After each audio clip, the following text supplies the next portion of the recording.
Bonjour, êtes-vous fatigué de vous inquiéter d'une éventuelle surtension qui pourrait endommager votre installation de caméra PoE longue portée?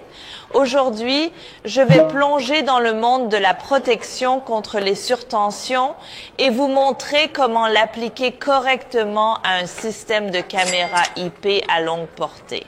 Cliquez sur le lien dans la boîte de description ci-dessous et envoyez-nous le problème que vous pourriez avoir et laissez-nous vous aider à transformer vos idées en réalité.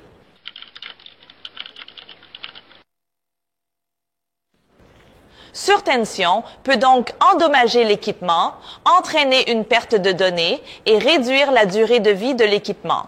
Il est important d'avoir une protection contre les surtensions dans une installation de caméra PoE à grande portée.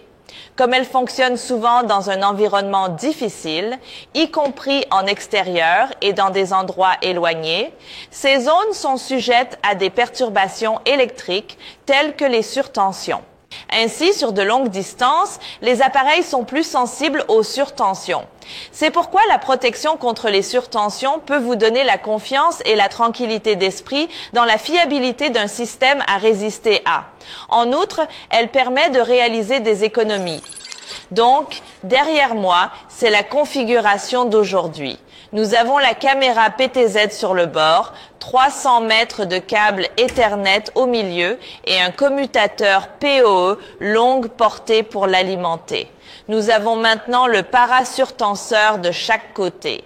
Et le parasurtenseur est une garantie pratique pour protéger les appareils PoE contre les surtensions. Il dispose d'un boîtier durable et d'une connexion étanche, ce qui lui permet de s'adapter à cet environnement extérieur de manière flexible et facile à installer. Il est étanche IP68. La plage de température de fonctionnement va de moins 40 degrés à 85 degrés et il est compatible avec les normes IEEE 802.3 AF et AT. Le parasurtenseur détecte et détourne l'excès de tension de la surtension des appareils connectés. C'est pourquoi il faut le placer le plus près possible de l'appareil. L'énergie excédentaire doit être redirigée par ce parasurtenseur et mise à la terre en toute sécurité. Utilisons un court cordon de raccordement pour connecter notre routeur principal au NVR. Et en utilisant un autre câble Ethernet ici pour connecter le routeur au commutateur PoE longue portée pour fournir des données. Branchons-le ici. Je vais maintenant connecter à l'interrupteur PoE avec le parasurtenseur. Veillez à le brancher sur le port de sortie. Nous utilisons donc le port de sortie pour l'appareil et ceci est le port d'entrée. Nous allons le connecter avec le câble Ethernet de 300 mètres. De ce côté, tout est prêt. Voici le câble Ethernet de 300 mètres. Lorsque nous sommes de ce côté du parasurtenseur, nous branchons le câble Ethernet de 300 mètres dans le port d'entrée. Branchons-le ici. Et en utilisant le port de sortie pour notre appareil périphérique. Branchons-le. C'est très bien. Et nous avons besoin d'un prolongateur PoE pour l'extension de 300 mètres.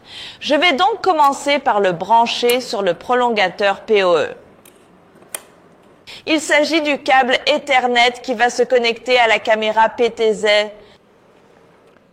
Une fois que tout est connecté, vous pouvez voir que notre caméra PTZ est déjà alimentée en électricité et en données.